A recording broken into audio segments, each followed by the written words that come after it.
अध्यात्म विज्ञान कोई धर्म या संप्रदाय नहीं है, ये स्पिरिचुअल साइंस है जो कुदरत के कानून पर आधारित है। ये विज्ञान पूरे ब्रह्मांड के सभी रहस्यों को उजागर करता है और जीवन के सभी पहलुओं को समझने के लिए एक नई दृष्टि देता है। इसी को आर्ट ऑफ विजन कहते हैं, दुनिया को देखने की एक नई दृष्टि, जो अध्यात्म विज्ञानी परम पूज्य स्वामी श्री कमलेशानंद जी के निर्देशन में सनातन सत्य का अनुसंधान कर हमारे जीवन को प्रकाशित करे। जय सच्चिदानंद। आत्मा ए स्थूल स्वरूप है, એ પછી સાઈઝ શબ્દ ના વપરાય। સંકોચ વિકાસ એ એનો સ્વભાવ છે, નોટ સ્ટેટસ। સ્ટેટસ નથી, એનો સ્વભાવ કહેવાય। અવગાહન, જેમ કીડીમાં એટલો થઈ જાય, હાથીમાં એટલો થઈ જાય, પણ એ સાઈઝ નથી, એની અવગાહન છે। જે પેલું બલ્બનું કીધું ને, એના જેવું છે। બલ્બ તો એનું એ જ છે, એ તો આત્મા તો તેનો એ જ છે। તમે જુઓ કે 500 ધનુષ્યની કાયા હોય સતયુગમાં, કેટલી 500 ધનુષ્ય, એક ધનુષ્ય એટલે 3.5 ફૂટ, એવા 500 ધનુષ્ય કેટલા થાય? 1700 ફૂટની કાયા હોય, એમાં પણ એક જ આત્મા હોય। સમજાય છે? એને અવગાહન કહેવાય। સ્વામીજી, શરીરમાં આત્મા એક જ છે, તો પછી બીજા જીવો છે એ નિગોદ સ્વરૂપે કહેવાય? ના, એ કેન્દ્રીય। આ લોકોને નિગોદ શબ્દ શું છે એ ખબર જ નથી। જૈન પારિભાષિક શબ્દ છે, પણ એનો મિનિંગ શું છે? જ્યારે તમે દર્શનમાં જુઓ ત્યારે નિગોદ શું એ ખબર પડે। ઘણા તો એકેન્દ્રિયના જીવોને નિગોદ કે, ઘણા કે છે કચરામાંથી ઊભા થતા જીવો નિગોદના છે, ઘણા કે છે કે આ એઠું રાખો તમે, એમાંથી જીવો ઉત્પન્ન થાય એ નિગોદ છે। નથી નિગોદ। સિદ્ધાંત સમજતા નથી એટલે કેવી રીતે ખબર પડે? દર્શન સમજો, કુદરતનો કાનૂન સમજો। આ વર્લ્ડ 3 ડિવિઝનમાં વહેંચાયું છે। ખ્યાલ આવ્યો?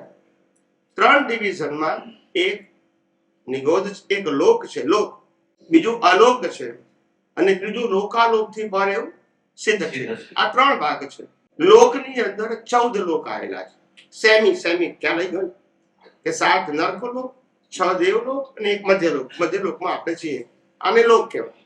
અને લોકની બહાર શું છે? અલોક, એ નિગોદ છે। અને લોક અલોકથી પર શું છે? સિદ્ધ ક્ષેત્ર છે। હવે પ્રિન્સિપલ એવો છે કે લોકની અંદર ક્યારેય ક્રીચર્સની સંખ્યા વધઘટ નથી થતી। હવે નિગોદ અહીંયા આવે તો કેમનો મેળ પડે? સેન્સમાં કોમન સેન્સ નથી, એ તકલીફ છે। સેન્સ તો બધાને છે, ખ્યાલ? પાછો નિયમ બોલશે કે વધઘટ થતી નથી, તો નિગોદ અહીંયા આવે તો વધઘટ ના થાય? સમજે નહીં ને? જેટલા જીવો લોકમાંથી સિદ્ધ ક્ષેત્રમાં જાય એટલા નિગોદમાંથી વ્યવહાર થશે। એટલે લોકમાં સંખ્યા કેટલી થાય? એક જ સરખી થાય, વધે નહીં અને ઘટે નહીં। અલોકમાંથી લોકમાં આવે અને લોકમાંથી સિદ્ધ ક્ષેત્રમાં જાય। એટલે જેટલા જીવો સિદ્ધ ક્ષેત્રમાં જાય એટલા અલોકમાંથી લોકમાં આવે। એટલે અહીંયા સંખ્યા કેટલી રહે? એટલે regulatory of the world, law of nature એ લોકમાં જ કામ કરે છે, સિદ્ધ ક્ષેત્રમાં નહીં અને નિગોદમાં નહીં। સમજાય છે બધી વાત? આ બધું જાણે નહીં ને લોકો। વિજ્ઞાન સમજવું, આધ્યાત્મ વિજ્ઞાન અને ભૌતિક વિજ્ઞાન બંનેમાં પ્રિન્સિપલ એક જ છે, સહેજ પણ ડિફરન્સ નથી। ભૌતિક વિજ્ઞાનના પ્રિન્સિપલ જ આધ્યાત્મમાં છે, આધ્યાત્મના ભૌતિક વિજ્ઞાનમાં છે। ખાલી ડિફરન્સ એટલો છે કે આધ્યાત્મ વિજ્ઞાનમાં 6 તત્વોને માને છે, ભૌતિક વિજ્ઞાનમાં 5 તત્વોને માને છે। આત્માને માનતા નથી, પણ જે 5 તત્વો છે એ જ દુનિયાનું કુદરતી સંમેલન છે। આત્મા તો હંમેશા કેટાલિસ્ટ છે। શું છે? એનો કોઈ રોલ નથી, એની કોઈ અવસ્થા નથી। સમજાય છે? પણ એ લોકો આત્માને નથી માનતા। પ્રિન્સિપલ તો કુદરતના કાનૂન, જે ભૌતિક વિજ્ઞાનીઓ કુદરતના કાનૂન કહે છે, એ જ આધ્યાત્મમાં કુદરતના કાનૂન છે। જુદા આ દુનિયામાં વિજ્ઞાન 2 પ્રકારના ના હોય, ધર્મ અનેક પ્રકારના હોય, સંપ્રદાય અનેક પ્રકારના હોય, વિજ્ઞાન 2 પ્રકારના ના હોય, એક જ। પણ ભૌતિક વિજ્ઞાન વાળા એ વિજ્ઞાનનો ઉપયોગ ભૌતિક બેનિફિટ માટે કરે છે, ને આધ્યાત્મ વિજ્ઞાનીઓ એ વિજ્ઞાનનો ઉપયોગ આ જગતમાંથી મુક્ત થવા માટે કરે છે। આટલો જ ફેર છે, પણ પ્રિન્સિપલ તો કેવા છે? એમાં પણ લો ઓફ નેચર જ કહેવાય। આ જે સાયન્ટિસ્ટ શોધે છે ને, એ પણ લો ઓફ નેચર છે, ને આપણે કહીએ છીએ પણ લો ઓફ। ખાલી પ્રેઝન્ટેશન જુદું હોય, પણ પ્રિન્સિપલ તો એક જ હોય। સમજાય છે? એટલે કોઈ દિવસ કાનૂન સિદ્ધાંત વિજ્ઞાનમાં કશું જુદું ના હોય, એક જ હોય અને યુનિફોર્મ હોય. એટલે ખાસ સમજવાનું, આપણે વિજ્ઞાન શબ્દ બોલીએ છીએ એ ખરેખર સાયન્સ છે. આ આખું વર્લ્ડ જે છે, જે રન થાય છે, એ સાયન્સ જ છે. અને આત્મા વિજ્ઞાન નથી, આત્મા વિજ્ઞાન ઘન છે. હું વિજ્ઞાન સ્વરૂપ છું ને, હું વિજ્ઞાન ઘન સ્વરૂપ છું. વિજ્ઞાન સ્વરૂપ બોલવું હોય તો પ્રતિષ્ઠિત આત્મા આવે, આત્મા ના આવે. વિજ્ઞાન સ્વરૂપ એ પ્રોસેસમાં જાય અને વિજ્ઞાન ઘન સ્વરૂપ એટલે જેની હાજરીથી પ્રોસેસ ઊભી થાય. આ બધું ધકેલ પંચે દોઢસો થયું બધું. સમજાય નહીં એનું? સમજાય છે? વિજ્ઞાન એ પ્રક્રિયા છે અને વિજ્ઞાન સ્વરૂપ એટલે જેની હાજરીથી કોઝ ઇફેક્ટ થાય. એ પોતે કોઝ ઇફેક્ટ કરતો, જો આત્મા કરતો હોય તો પછી સિદ્ધ ક્ષેત્રમાં કરે. એની હાજરીથી થાય છે. ખ્યાલ આવ્યો? એની હાજરીથી કર્મ બંધાવવાની પ્રક્રિયા પણ સાયન્ટિફિક અને ભોગવાની પ્રક્રિયા પણ સાયન્ટિફિક અને એની પાછળનો કાનૂન પણ સાયન્ટિફિક. પણ આત્મા વિજ્ઞાન ઘન સ્વરૂપ કહેવાય. વિજ્ઞાન સ્વરૂપ ના કહેવાય. વિજ્ઞાન સ્વરૂપ એને કહેવાય પ્રોસેસ હોય. આ તો એની હાજરીમાં પ્રોસેસ થાય છે. આત્મામાં પ્રોસેસ નથી, ચૈતન્યતા છે. શું છે? લાઈવનેસ છે. એટલે આ કોઝ એન્ડ ઇફેક્ટ બને છે. જીવંતતા ન હોય, આત્માની હાજરી ના હોય તો કર્મ બંધાય પણ નહીં અને કર્મ ભોગવાય પણ નહીં. મળતું કર્મ ભોગવી શકે, બાંધી શકે નહીં, કારણ કે આત્મા નથી. સમજાય છે ને? પણ જ્યાં સુધી શરીર અને આત્મા હોય એની વચ્ચે પ્રતિષ્ઠિત આત્મા હોય તો જ કર્મ બંધાય અને ડિસ્ચાર્જ પ્રતિષ્ઠિત આત્મા હોય ત્યાં સુધી કર્મ ભોગવાય. ભોગવે ડિસ્ચાર્જ અને બાંધે ચાર્જ. સમજી ગયા? એક ઉકલે અને બીજું વેટાય. એના આધારે જન્મ મરણ ચાલ્યા કરે. સમજાય છે? જ્યાં સુધી અજ્ઞાન 1% છે ત્યાં સુધી કર્મ બંધાતા. અજ્ઞાન 0 થઈ ગયું પછી બંધાય નહીં. ભોગવવાની જે વાત કરી આપણે આ બોડીના આપણે આ જે ટાંકની વારી તો હવે જે ફિલિંગ ઊભી થઈ ભોગવટો એ ભોગવટો એટલે આપણે ઇંગ્લિશમાં ફિલિંગ કહીએ, ઇમોશન્સ કહીએ. ને પછી જ્ઞાન તંતુઓના દ્વારા એક ઇમોશન ફીલ થઈએ ટાંકની વાગીએ તો મને સમજવું એ છે કે આત્માની હાજરી છે એટલે મને ફિલિંગ આવે છે, ના આવે. પણ મને અહીંયા હજી કશું મિસિંગ થાય છે કે ભોગવે છે કોણ? ડિસ્ચાર્જ ઈગો ભોગવે છે? મારે એ સમજ તો ડિસ્ચાર્જ જ ભોગવે ને. ચાર્જ જેને કર્યું તે જ ભોગવે. પણ તમે કહો છો કે લાઈવ ઈગો ભળે તો જ એ ભોગવે, પાછું આપણે ના, લાઈવ ઈગો ભળે તો નવું કર્મ બંધાય. ડિસ્ચાર્જ વાળો એટલા માટે ભોગવે છે કે ચાર્જ એને કર્યું હતું. હું કર્મ બાંધું પછી ભોગવવાનું ના હોય તો ચાર્જ નો મતલબ શું? મેં કીધું મને બંગલામાં સુખ છે, પછી બંગલો બીજા વાતમાં મને તમને સુખનો અનુભવ ના થાય તો ભોગવી કહેવાય? પણ કોણ ભોગવે? હા, ચાર્જ વાળો ડિસ્ચાર્જ ભોગવે ને. પહેલા ચાર્જ તો પછી હવે મેં ચાર્જ નથી કર્યું તો મને ભોગવટો નથી. એ જ અવસ્થાનું એટલે આ બધી જ ફિલિંગ્સ છે, ઇમોશન્સ છે, એવરીથિંગ ઇઝ ડિસ્ચાર્જ ઈગો ભોગવટો. એવરીથિંગ. હવે તમને બીજો દાખલો આપો એટલે તમને ખબર પડે.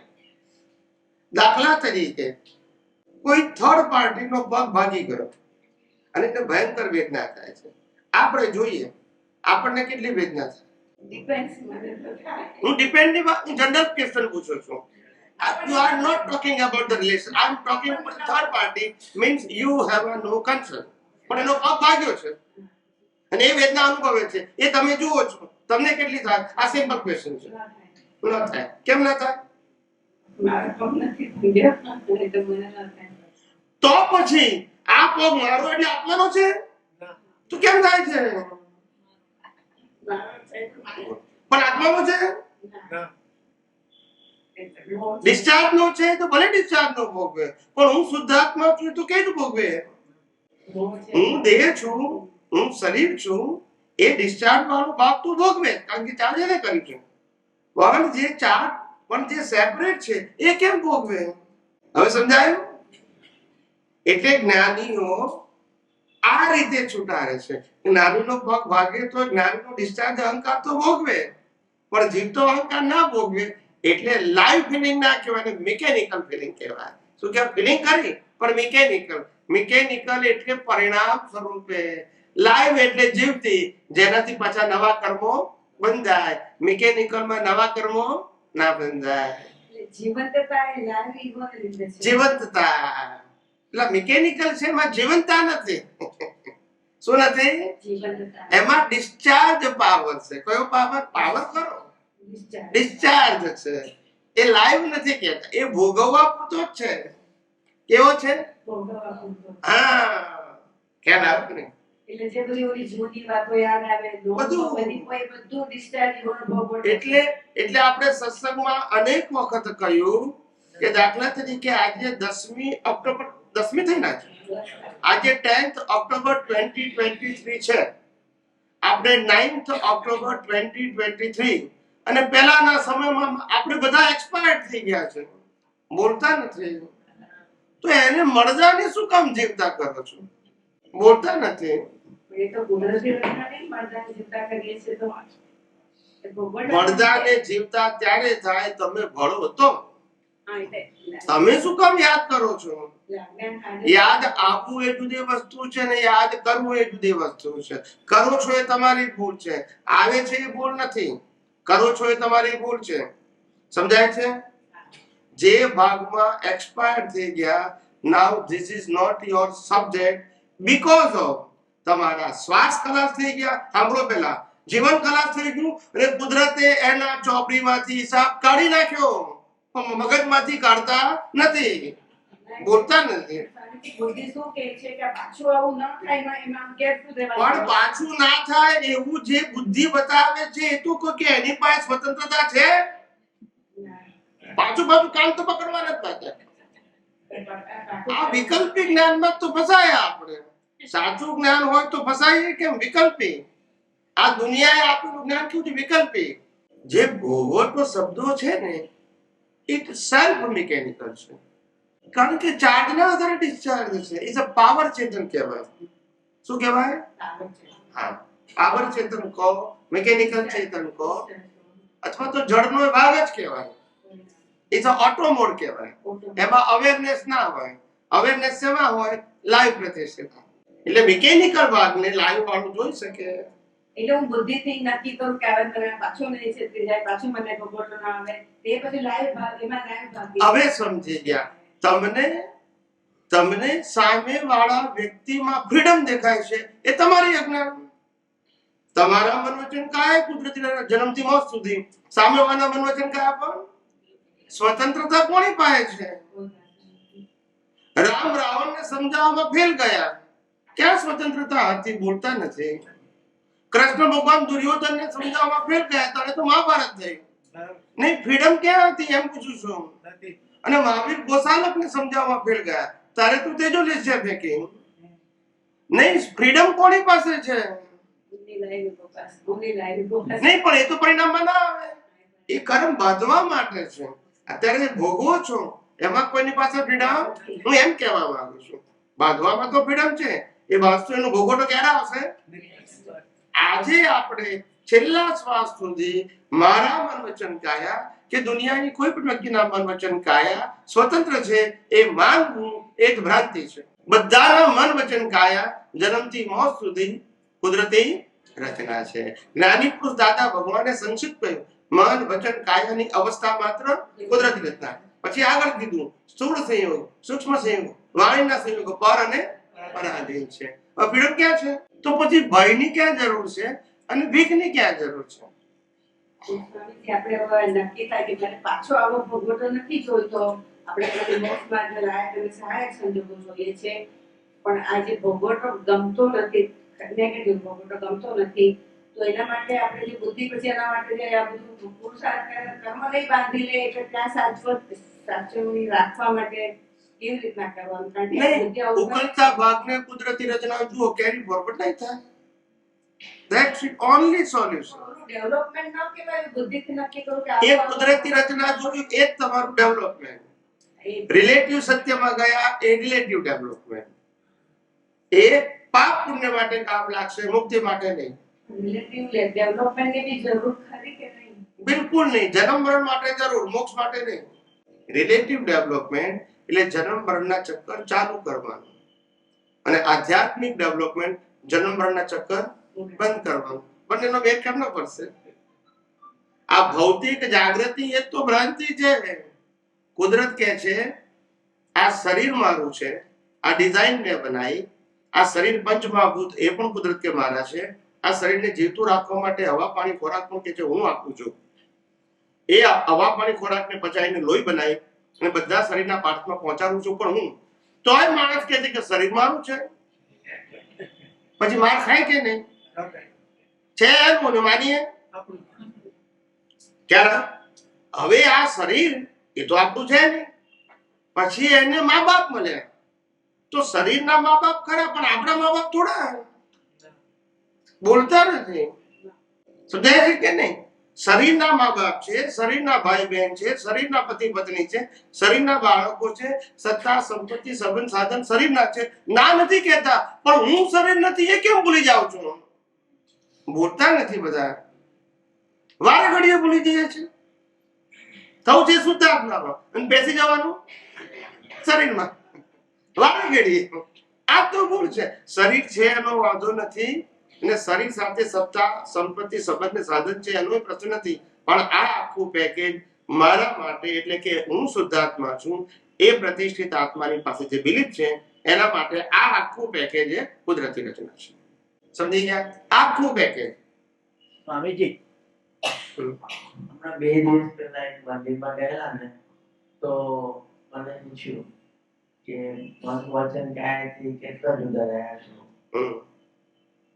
દેશની જ્યારે પ્રોસેસીસ થાય તો એ વાક્ય મન વચન કાયા એ કુદરતી હતા, પણ એનાથી છૂટો તો કેટલો રહ્યો. તો એ બધું ડિસ્ચાર્જ થઈ ગયું. પછી બસ એટલું જ આટલું કે આ નાનું જ વાક્ય છે કે આપણે દરેક ઓલામાં હા, પણ હું એવું કહેવા માંગુ છું કે મન વચન કાયાથી છૂટા કેટલા રહ્યા એ વાત સાચી છે, અને એ સાચો પુરુષાર્થ છે. એમાં એક પ્રશ્ન છે. પ્રશ્ન એ છે કે અનાદિકાળથી મન વચન કાયાની ક્રિયાને પુરુષાર્થ માનતા હતા અને પાપ પુણ્યનું મહત્વ સમજતા હતા. એમાંથી તો બહાર નીકળ્યા ને. એક સ્ટેપ તો બદલાવી નાખો. સમજણની વાત કરું છું. સમજણમાં અને પછી ઉપયોગમાં ભલે ધીમે ધીમે આવે, પણ સમજણ જ નથી તો હજુ આજે તમે પણ તમારી સમજણમાં જો મન વચન કાયાની ક્રિયાને પુરુષાર્થ માનો છો તો હજુ સમજણ સાચી બસ. તો પછી તો પેલા સમજણ તો કરેક્ટ થઈ. માનો કે ઉપયોગ 1% પણ થયો, પણ સમજણ તો કરેક્ટ થઈ. ત્યારે કવિરાજે કીધું સમજણ ભૂલ વગરની થશે તે દી તારો મોક્ષ થશે. સમજણ તો ભૂલ વગરની કરો પેલા, પછી એપ્લિકેશન આવશે. પણ સમજણ ભૂલ તો એપ્લિકેશન કઈ આવશે? એટલે પહેલું દર્શન કીધું. શું કીધું? દર્શન એટલે કે સૈદ્ધાંતિક જ્ઞાનને જાણવું. કયો સિદ્ધાંત? સનાતન. હતો છે અને રહેશે, અને જીવ માત્રને માને કે ન માને તો લાગુ પડે છે, એનું નામ સનાતન. સમજી ગયા? એ સિદ્ધાંતને પહેલા જાણો, પછી ઉપયોગ કરો. ઉપયોગમાં ગોતું ખવાય છે ને. ઉપયોગમાં ગોથું ખવાય છે એ આપણી પ્રેક્ટિસનો અભાવ છે. ખાલી જો સમજણ સાચી છે તો ઉપયોગમાં ગોથું ખવાવું એ ખાલી પ્રેક્ટિસનો અભાવ છે. કેમ પ્રેક્ટિસનો અભાવ છે? કારણ કે અજ્ઞાનની પ્રેક્ટિસ તો, અજ્ઞાન એટલે ઇન્દ્રિય જ્ઞાન, બૌદ્ધિક જ્ઞાનને માનવાની પ્રેક્ટિસ તો અનંત અવતારથી છે, અને આ વિજ્ઞાનની પ્રેક્ટિસ તો હમણાં મળી. એટલે how you can compare with the અજ્ઞાન and વિજ્ઞાન? એટલે આને પણ એપ્લિકેશનમાં જેમ જેમ લાવશો એમ પેલા અજ્ઞાન માન્યતાનો પાવર શું થશે? ઘટતો જશે. એકદમ તો કેમ તો બંધ થાય? કારણ કે આપણી પાસે મિથ્યા જ્ઞાન, મિથ્યા દર્શન, મૌન્ય કર્મ સત્તામાં છે. ઝીરો થઈ ગયું તો પછી કેવળ દર્શન થઈ ગયું. સમજાય છે? અને આ વિજ્ઞાન મળ્યું છે. હવે આ વિજ્ઞાનથી એને ઝીરો કરવા તરફ જવાનું છે. એનો જે સ્ટોક છે ને, જ્ઞાનાવરણ, દર્શનાવરણ, મૌન્ય કર્મનો સ્ટોક, એ કેટલાય અવતારનો છે. એને ઝીરો કરવાનો છે, અને ઉદય કર્મને કુદરતી રચના જોવાનું છે.